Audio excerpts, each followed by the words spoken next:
왕과 사는 교회, 왕과 사는 교회라는 제목으로 하나님 말씀 나누겠습니다. 오늘 본문의 시작은 35절에 나와 있는 대로 새벽 아직도 밝기 전에, 본문의 시작의 배경은 새벽입니다. 해가 뜨기도 전에 전날 밤에 귀신이 떠나가고 또 병이 고쳐지고, 그래서 이제 가버나움에 있는 이 집은 평온을 찾았습니다. 하지만 예수님은 잠을 이루지 못하고 홀로 한적한 곳으로 가셔서 이 새벽에 기도를 하십니다. 한국교회의 새벽교회의 그 시작이 어디에 있는가? 바로 이 본문에 있죠. 새벽이 시작될 때 기도하셨다라는 사건이죠. 귀신을 내쫓고 베드로 장모의 병을 고치고 치유사역, 또한 말씀사역으로 예수님께서는 육체가 굉장히 피곤하셨을 것입니다. 그런데 그 피곤한 가운데, 참으로 바쁜 그 과정 가운데서 예수님은 기도하러 가셨다. 왜냐하면 하나님을 만남으로 인해서 하나님께 또한 새로운 공급, 새로운 힘을 얻을 수 있기 때문에 주님은 기도하러 달려가신 것입니다. 우리 역시 바쁘고 또 지쳐서 기도할 시간이 없을 때에 예수님이 보여주신 것처럼 그 때가 바로 오히려 더욱 기도가 필요한 시간입니다. 왜 기도가 필요하냐면 바쁘기 때문이죠. 할 일은 많은데 시간이 없을 때 우리가 참 바쁘다, 할 일은 많은데 시간이 없을 때, 할 일이 없는데 또 시간이 없으면 바쁘다고 하진 않죠. 근데 할 일은 많은데 시간이 없을 때, 그런데 생각해보면 시간이 아예 없는 건 아니죠. 누구에게나 24시간이라는 시간은 주어져 있습니다. 근데 왜 바쁘냐면 그 주어진 24시간 안에 그 일을 다 처리할 수가 없기 때문에 바쁜 겁니다. 그래서 일의 양 자체보다 시간은 있다라는 거죠. 24시간. 근데 왜 바쁘냐면 일의 양 자체보다 그 사람에게 그 일을 처리할 수 있는 능력이 있느냐 없느냐로 바쁘냐 안 바쁘냐가 사실은 결정되는 것입니다. 일의 양 자체보다. 일의 양은 동일하지만 능력이 있으면 안 바쁩니다. 왜냐하면 예전에 1시간 걸리던 설거지, 이제 식기세척기가 있어서 짧게 끝납니다. 사람에게 있어서는. 식구들 밥 먹는 그릇 숫자는 똑같은 거죠. 일의 양은 똑같습니다. 그런데 식기세척기가 있으니까 빨리 끝나는 거죠. 빨래는 어떻습니까? 매일 동일하게 빨랫감은 나옵니다. 세탁기가 있을 때도 그랬고 없을 때도 빨래 양은 똑같은 겁니다. 그런데 그것을 사람이 처리할 능력이 달라진 것이죠. 우리가 어떤 일에 장인이 된다라는 것은 이겁니다. 결국에는 장인 프로그램도 나오는데, 동일한 일을, 똑같은 사람에게 주어진 일을 장인이 되면은 더 빠른 시간에 그리고 더 정확하게 해내는 사람을 우리가 장인이라고 말하는 겁니다.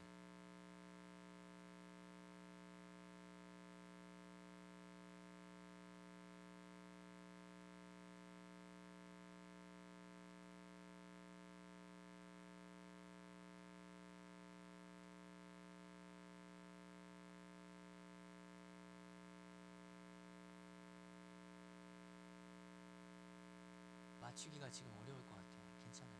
괜찮아요. 앉아서,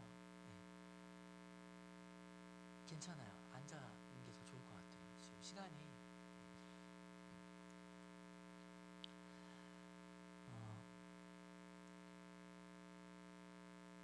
바쁘다라는 것은 그 사람의 능력과 연결되어 있다라는 것을 알게 됩니다. 예수님 참 바빴는데 예수님은 그 와중에 기도하러 간 것인데, 왜냐하면 이것이 능력의 문제이기 때문에 그렇습니다. 하나님께서 능력을 주시지 않으면, 하나님께서 새로운 힘을 공급해 주시지 않으면 일이 더 커질 수밖에 없다. 하나님이 도와주셔야 된다. 오히려 더 시간이 걸린다. 하나님이 도와주셔야 된다. 그래서 종교개혁을 일으켰던 마틴 루터 역시도 그 유명한 말을 했습니다. 이런 말을 했죠. 너무 바빠서 기도합니다. 나에게 오늘 할 일이 많다. 그래서 평소보다 그가 결심한 것은 오늘 할 일이 너무 많기 때문에 오늘 평소보다 1시간을 더 기도해야 되겠다 라고 한 것이죠. 일이 많고 복잡할수록 그때일수록 하나님의 도우심과 하나님이 지혜를 주시지 않으면 해결할 수가 없기 때문입니다. 아무리 대단한 능력을 가진 사람이라도 어쩔 수 없습니다. 일이 파도처럼 많이 밀려오면은 어쩔 수 없는 것이죠. 자기의 능력을 넘어서는 일들이 돌아올 때 하나님의 능력이 있어야 된다.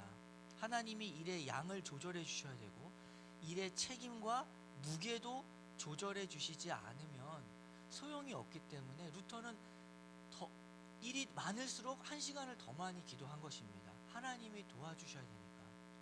주님 도와주세요. 그래서 기도하러 예수님이 가신 거고, 우리 역시 마찬가지입니다. 바쁠수록 더 기도할 수밖에 없는 것이죠. 자기의 지혜로 해결할 수 없습니다.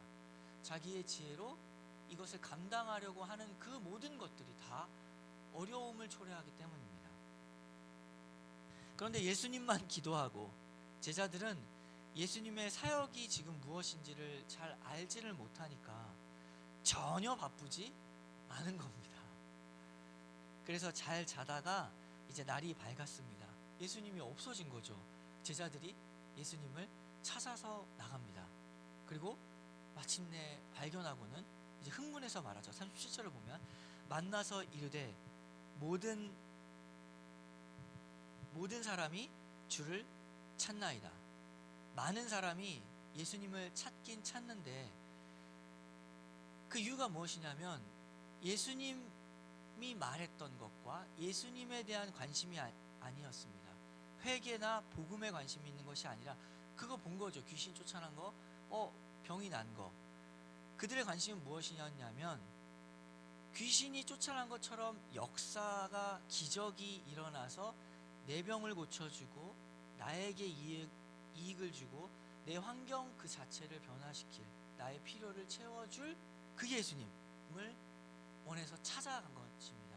주를 찾는 모든 자들이 있었는데 그 목적이 다른 데 있었죠.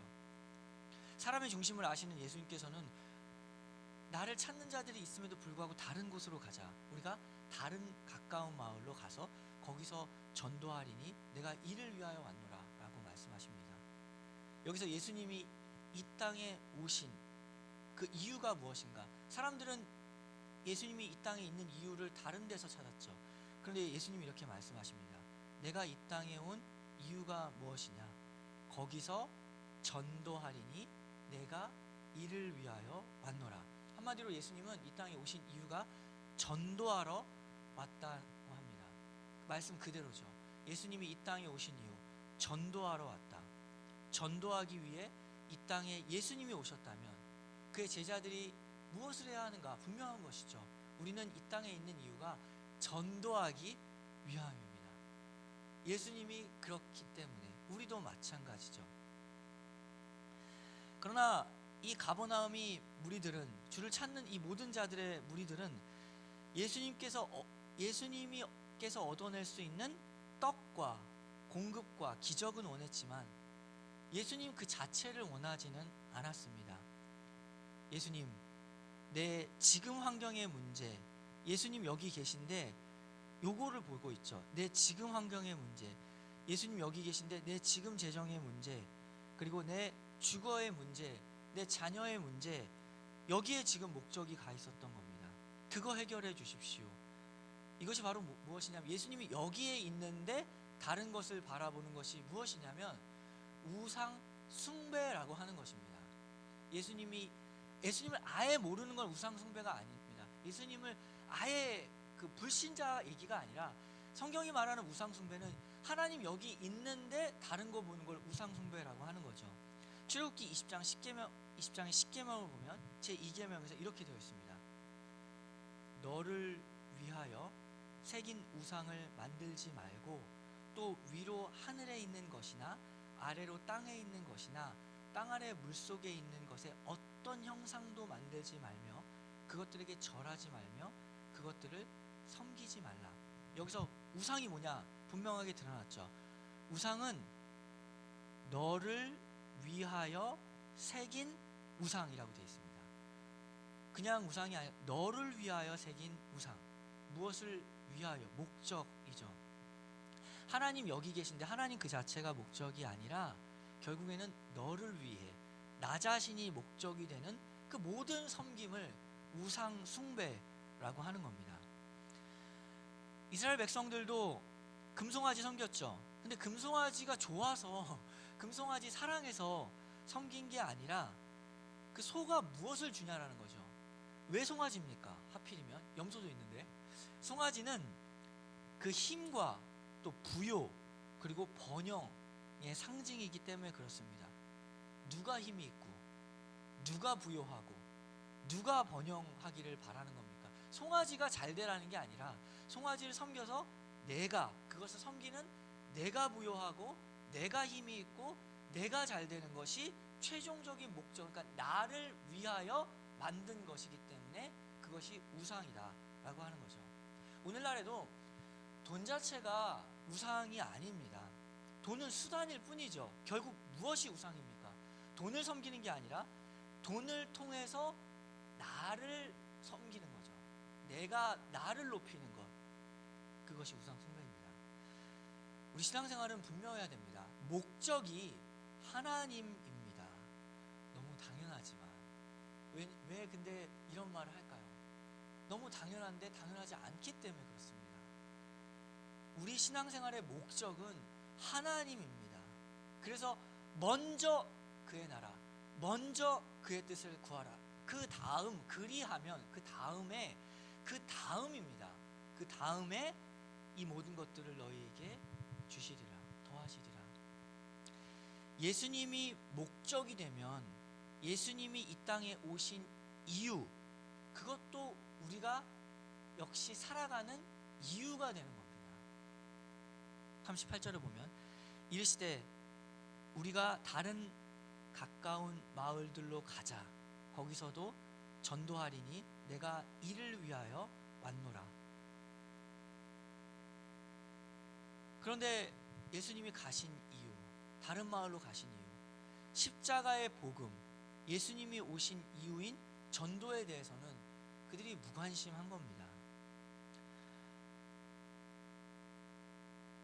어차피 하나님 다 하시고 모든 게 하나님의 손에 달려있기 때문에 우리의 노력은 의미가 없다, 괜찮다, 하나님이 다 정해놓기 때문에. 그러나 예수님이 목적이 전도라면 우리 역시도 전하는 이가 없으면 어떻게 사람들이 복음을 듣겠습니까? 전하지 않는데. 로마서 10장 14절에 15절을 보면 그런즉 저희가 믿지 아니하는 일을 어찌 부르리요? 듣지도 못한 일을 어찌 믿으리요? 전파하는 자가 없이 어찌 들으리요? 보내심을 받지 아니하였으면 어찌 전파하리요? 기록된 바 아름답도다 좋은 소식을 전하는 자들의 발휘함과 같으니라. 전해야지 듣는 것이고 말해야지 알게 되는 것입니다. 그냥 알 거다, 하나님이 다 정해놨으니까. 근데 성경은 말하죠. 전해야지 듣고 말해야지 안다. 여기서 전도하다라는 이 프리치, 전도하다는 헬라어로 케루소입니다. 전도하다라는 것은 사실 정확하게 얘기하면은 그냥 뭐 기쁜 소식 전하다 이 정도가 아니라 케루소, 전도하다라는 것은 무슨 뜻이냐면 정확하게 왕의 메시지를 전달하는 겁니다. 그냥 기쁜 소식이 아니라 왕이 주는 기쁜 소식이 복음이라는 거죠. 복음은 그냥 기쁜 소식 아닙니다. 왕의 소식입니다. 왕의 기쁜 소식. 그거를 케르소라는 것, 전도한다는 것은 그대로 전달한다. 자기의 뜻을 거기다 섞지 말고. 전도는 그래서 왕이 말한 것을 그대로 전달하는 기쁜 소식입니다. 그게 복음이죠. 기쁜 소식, 왕의 소식, 왕의 기쁜 소식이 복음입니다. 오늘날 우리가 마주하는 이 세상은 그 특징이 무엇이냐면 이제 맞는 게 없습니다. 이제 옳은 것도 없습니다. 진리가 사라진 시대, 사사기와 같은 시대로 왕이 없으니까 다 왕입니다. 아무도 왕이 없으니까 모두가 왕인 시대를 우리가 살아가고 있습니다. 이런저런 의견 많고, 유튜브 채널 봐도 이게 맞다 저게 맞다, 소셜미디어 이게 맞다 저게 맞다, 각자의 의견이 다 왕이 돼버렸습니다. 그래서 이제는 자기가 왕이기 때문에 왕이 당연히 자기가 듣고 싶은 말만 듣는 거죠. 그러니까 다 자기 듣고 싶은 말만 듣는 겁니다. 내가 왕이니까 내가 듣고 싶은 말, 내 입맛에 맞는 말 골라서 알고리즘으로 내가 왕이니까 내가 선택하겠다. AI까지 등장했죠. 이제는 사람의 그 성향을 파악해서 거기에 맞춤형 정답까지도 만들어주는 시대입니다. 모두가 다 왕이 되어버리는 시대입니다. 이런 시대 속에서 우리는 왕의 메시지를 어떻게 듣고 있는가? 예수님의 말씀을. 결국 이 싸움입니다. 우리가 어떤 전쟁을 지금 하고 있냐면, 누가 왕이냐, 자기가 왕이냐, 아니면 예수님이 왕이냐. 자기가 왕이 되면 이상한 왕이 왔는데 예수님 왕이라는 그 메시지 들을 필요가 없는 거죠. 듣질 않습니다. 왜 전도를 해도 듣지 않습니까? 내가 왕이기 때문에 왕의 얘기 들을 필요 없는 거죠. 무슨 내가 왕인데 다른 왕의 메시지, 왕이다 무슨 상관이 있겠습니까? 복음이 아닌 것입니다. 예수님께서는 지금 우리에게 말씀하시는 것이 우리에게 어떤 이 복음을 들어봐라 혹은 권유하거나 제안하는 것이 아닙니다. 하나님 나라, 왕의 통치가 지금 왔다. 하나님의 나라가 왔다. 회개하라. 복음을 믿으라. 라고 왕으로서 지금 명령하는 것입니다.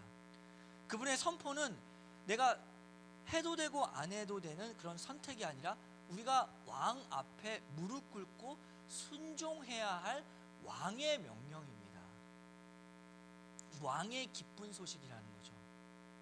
주님만이 왕이시다 라고 우리가 고백한다면 정말로 왕의 권위가 우리의 삶에 있는가?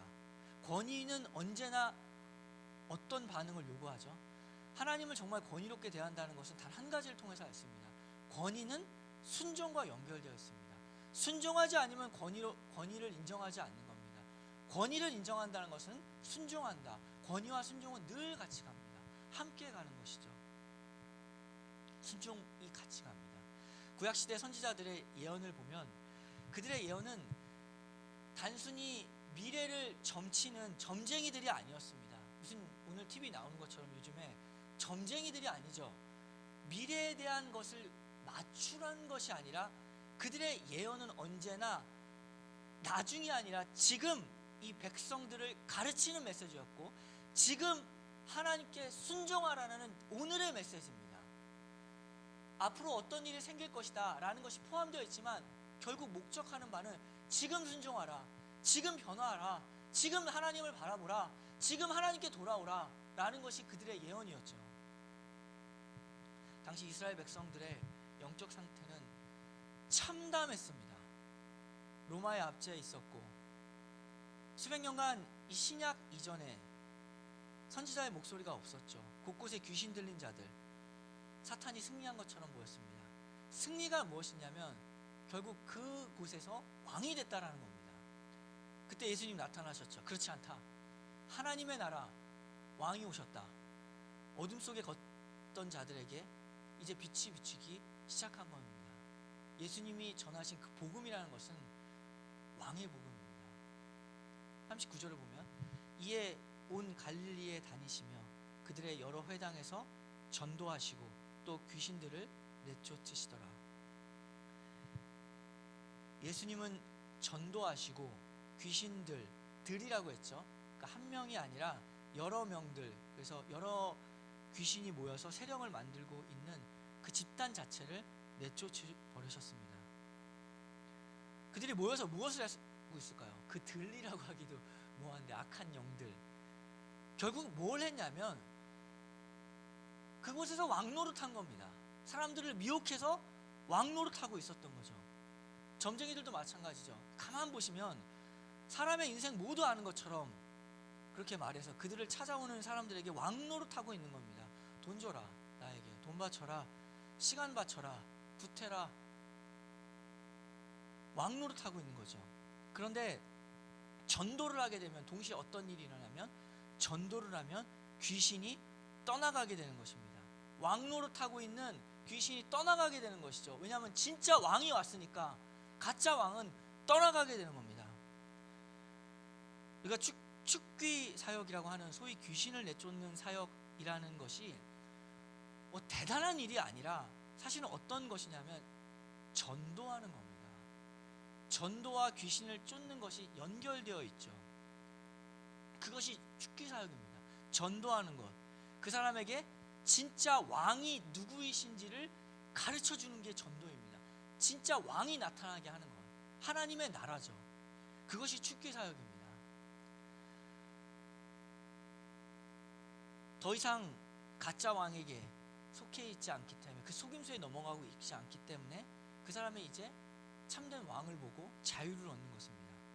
오늘날에도 여전히 그 악한 영들이 사라지는 게 아니죠. 다만 떠나간 것이고 이동된 것뿐이지 오늘날에도 여전히 그때 그 악한 영들이 오늘날에도 여전히 있는 것입니다.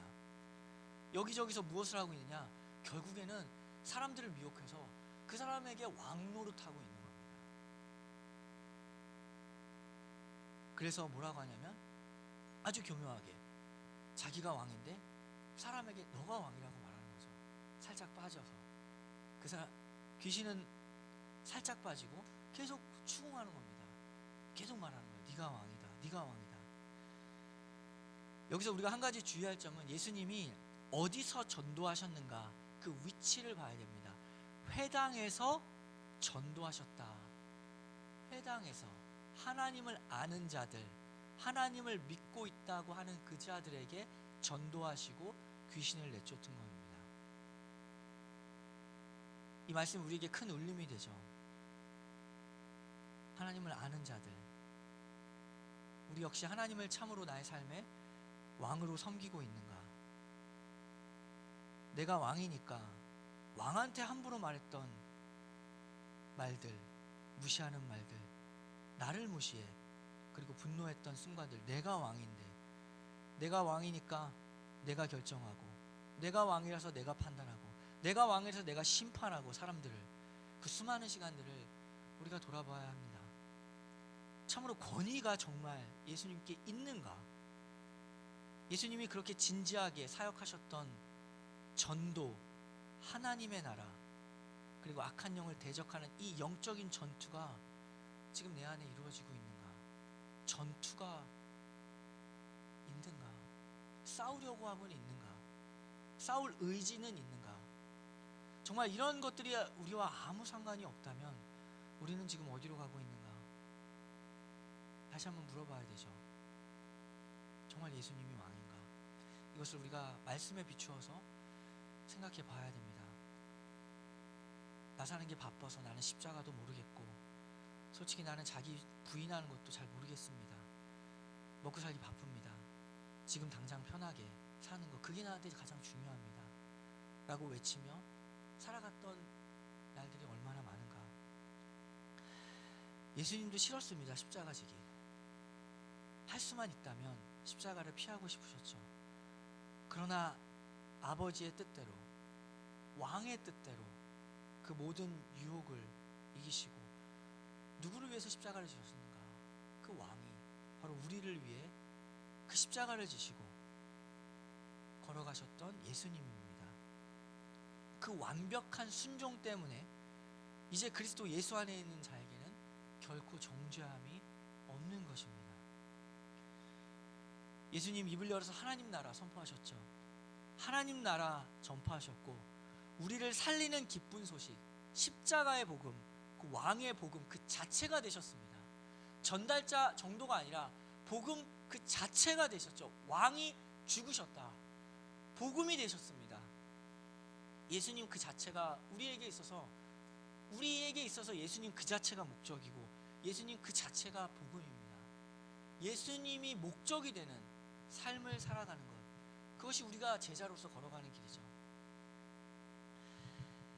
이 세상 지금 참 시끄럽죠.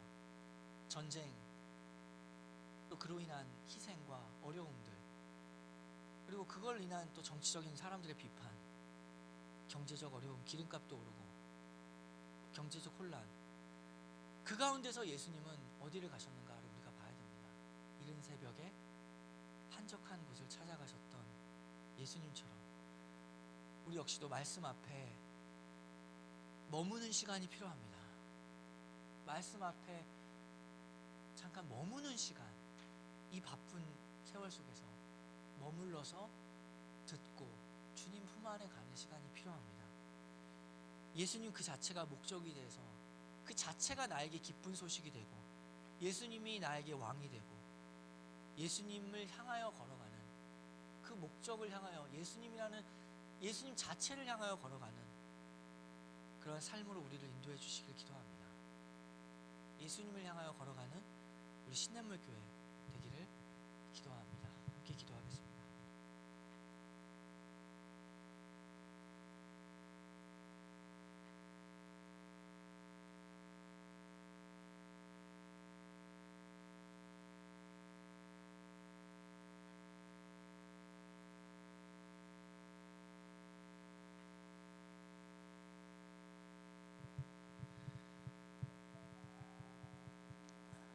하나님 아버지, 우리 역시 제자들처럼 얼마나 상관이 없게 예수님의 마음, 예수님의 바쁨, 예수님의 사역과 아무 상관이 없게 살아갔던 지난 날들을 이 시간 회개합니다. 바쁘고 참 어렵고 분주하고 이러한 현실 속에서 주님의 말씀에 머무는 시간을 허락하여 주시옵소서. 주님의 음성을 들을 수 있도록 우리의 마음을 열어주시고 주님 앞에 가까이 나아가서 주님을 바라볼 수 있게 하여 주시옵소서. 어디로 가고 있는가, 또 무엇을 향해서 이렇게 달려가고 있는가, 잠깐 멈추어서 예수님을 보게 하여 주시옵소서.